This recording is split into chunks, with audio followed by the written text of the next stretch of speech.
Sementara Menteri Energi dan Sumber Daya Mineral Bahlil Lahadalia menjelaskan kesepakatan yang dihasilkan dalam rapat antara Badan Usaha Penyedia BBM swasta dan Pertamina. Pihak swasta setuju berkolaborasi dengan pemerintah.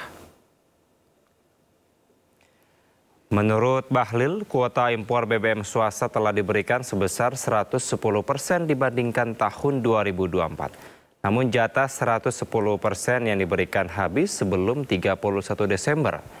Pemerintah memutuskan mekanisme impor dilakukan bersama antara pemerintah dan pihak swasta.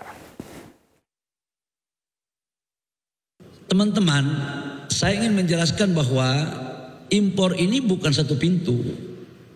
Kuota impornya ini kan sudah diberikan 110% dibandingkan dengan tahun 2024. Contoh, kalau AKR dapat 1 juta kiloliter 2024, maka di 2025 itu ditambahkan 10%, berarti 1.100.000 kiloliter.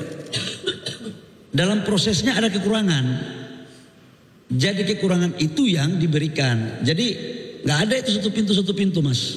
Ke Pertamina itu pakai kontrak spot atau ICP?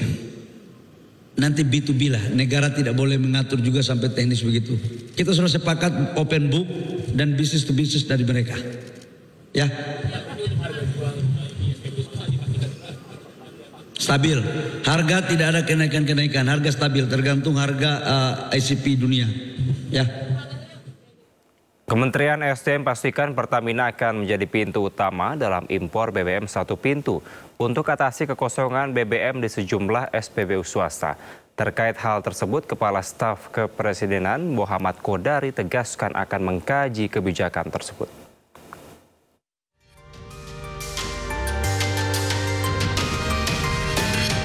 Kepala Staf Kepresidenan Muhammad Kodari menyatakan lembaganya akan mengkaji skema impor bahan bakar minyak satu pintu melalui Pertamina yang belakangan ini menuai sorotan. Kodari pun menilai setiap kebijakan lahir dari niat baik, namun isu impor BBM menyangkut masalah sosial yang kompleks dan melibatkan banyak kepentingan. Nah, mohon waktu karena ini masih transisi dan ini juga isu relatif baru ya muncul di media. Kita mau kaji. Ya mudah-mudahan nanti kajian-kajian dari KSP ini bisa ya menjadi masukan bila perlu pembanding, sehingga kadang-kadang begini, kebijakan itu berasal dan lahir dari suatu niat baik, tetapi karena ini masalah sosial yang kompleks, aktornya banyak, kadang-kadang ada implikasi-implikasi tertentu yang kurang diinginkan. Sementara itu, Komisi Pengawas Persaingan Usaha KPPU dalam rilisnya menyebut kebijakan pemerintah bisa hilangkan pilihan konsumen dan bisa memperkuat dominasi Pertamina.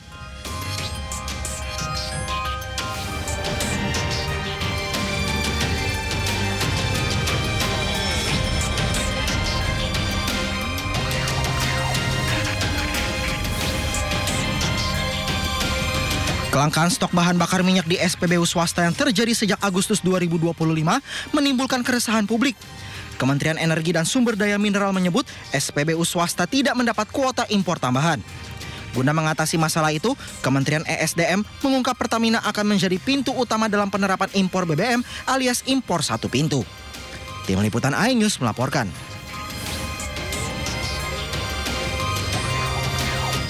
Sementara pemirsa, harga cabai keriting dan rawit di pasar tradisional di Kota Semarang, Jawa Tengah tembus Rp60.000. Kenaikan harga terjadi sudah sepekan terakhir. Di pasar tradisional Peterongan, hampir semua jenis cabai naik cukup signifikan. Harga cabai merah keriting dari Rp40.000 menjadi Rp60.000 per kilogram. Selain itu, cabai rawit oranye dari Rp30.000 menjadi Rp50.000 per kilogram. Menurut pedagang, kenaikan disebabkan karena petani gagal panen akibat faktor cuaca. Pedagang mengaku omsetnya menurun karena konsumen mengurangi jumlah pembelian.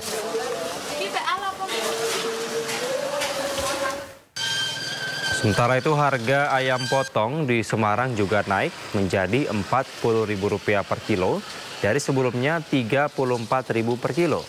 Banyak warga beralih ke tulang ayam dan ceker untuk tetap memenuhi kebutuhan protein hewani yang lebih murah. Hal ini membuat permintaan tulang ayam dan ceker ayam meningkat 10 kali lipat. Harga tulang ayam dibanderol Rp12.000 per kilo, sementara ceker ayam Rp4.000 per kilo.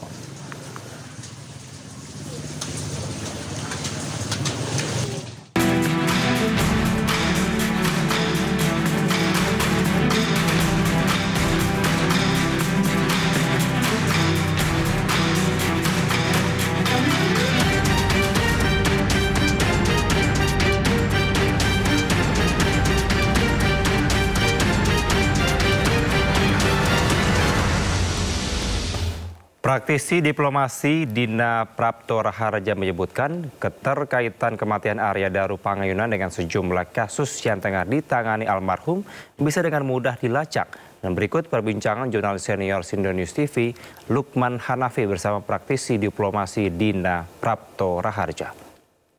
Saya dapat info gitu, si trafficking nih, Indonesia ini banyak juga yang masuk ke lewat Dili, terus akhirnya lewatnya. Nah, kita gak berandai-andai sangkut apa enggak ya. Tapi bila mana misalnya saat itu Daru tugas di sana, terus tempat nanganin itu kalau bagi resiko diplomatik termasuk bisa berdampak di berikutnya nggak sih? Maksud saya adalah ini buntut gitu loh. Padahal udah nggak di situ, tapi mungkin karena dianggap dulu pernah tahu dan sebagainya, ada pihak-pihak mungkin yang ini bisa berpulang gitu nggak sih, berisiko gitu seorang diplomat? Time frame itu penting ya. Saya lagi-lagi nggak tahu urutannya seperti apa untuk karirnya dia. Tapi gini, saya kan pernah mimpin negosiasi untuk urusan anti trafficking di ASEAN ya. Dan memang kami sangat terbantu dengan orang-orang seperti Daru yang levelnya diplomat tapi media ya. Yang dulu saya punya tim sendiri tuh yang kerjaannya mengumpulkan informasi, kemudian membantu saya menyusun kegiatan gitu kan. Dan tapi biasanya kami punya orang-orang lapangan yang memang penduduk setempat lah, yang ikut membantu kita mengumpulkan informasi atau bahkan kalau ini memberitahu kalau ada satu risiko tertentu buat orang Indonesia di tempat tertentu gitu. Jadi kami biasanya sangat menjaga relasi dengan orang-orang tersebut. Jadi sekali lagi kalau mau melacak sebenarnya gampang aja gitu. Kan bisa lingkar orang itu masih ada. Kalau saya punya grupnya untuk nangani trafficking gitu kan. Dan lingkar itu nggak banyak kok orang yang ngurusin kayak gitu. Artinya bisa ditanya gitu loh, apa memang masih terkait hubungannya. Jadi sekali lagi kalau mau investigasi dengan tuntas, itu ya dilacak semuanya lah, gitu ada kaitannya atau tidak. Biasanya sih kalau di Kemlu, satu udah selesai, dia misalnya pindah ke direktorat yang lain, ya dia udah nggak ngurusin tuh. Kecuali kalau Daru udah pernah beberapa kali gitu ya. Seperti ya pimpinannya beliau lah, Pak Yuda itu sering banget itu penempatannya urusan perlindungan WNI kan. Artinya dia udah dipercaya betul punya kompetensi, keahlian untuk ngurusin yang kayak gitu kan. Nah orang kayak beliau tuh biasanya jaringannya udah lengkap. Ya pemirsa, jangan lupa saksikan perbincangan lengkap jurnalis senior Sindonews TV Lukman Hanafi bersama praktisi diplomasi Dina Prapto Raharja dalam One on One Senin 22 September 2025 pukul 20.30 WIB di Sindonews TV.